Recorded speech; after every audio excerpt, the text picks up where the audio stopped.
Good morning, everybody. The Constitution begins, "We the people, in order to," then it lists many things, and one of those was to promote the general welfare.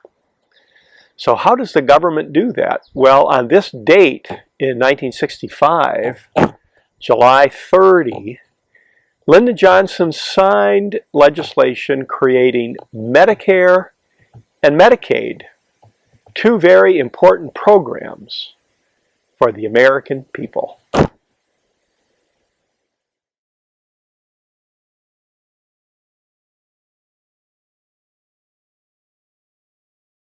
When President Johnson was sworn in after Kennedy was assassinated, nobody quite knew what kind of president he was going to be, but an issue he had to deal with right away was who shot JFK. So LBJ established the Warren Commission. Here you can see him with the members, including a very young Gerald Ford in the back row.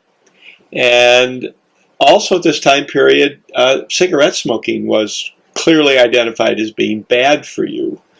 So lots of things are going to be going on in the mid-60s.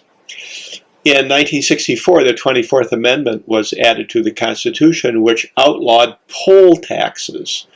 Some states had established taxes for people in federal elections, and this got rid of that. And Congress also looked ahead to building a new performing arts center for Kennedy, and some of you have been there, the Kennedy Center for the Performing Arts. And it was also 1964 that Congress passed the Civil Rights Act, which clarified how equality should be pursued in public places and so on. That was a big deal.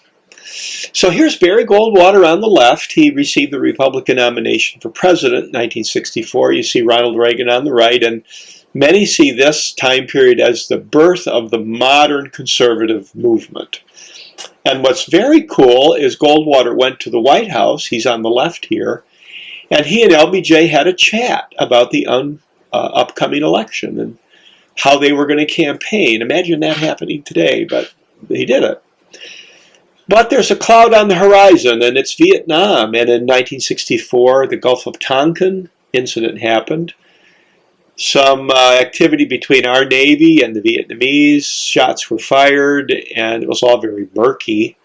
And the Senate passed a resolution with only 2 dissenting votes called the Gulf of Tonkin Resolution, which gave LBJ basically a free hand to do what he wanted to do in Vietnam. Now, under Kennedy, advisors had been sent to Vietnam, and here you see some with the South Vietnamese. And LBJ continued that for about a year or so, and then things will change, but he inherited that from JFK.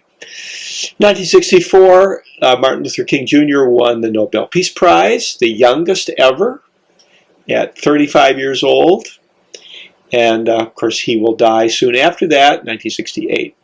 Here's the electoral map. 1964, it was a wipeout by Johnson against Goldwater.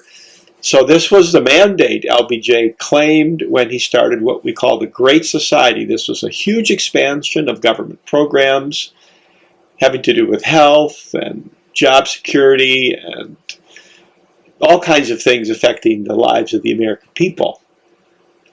But 1965, a base of ours was attacked in Vietnam, and it's after this that Johnson sent in combat troops.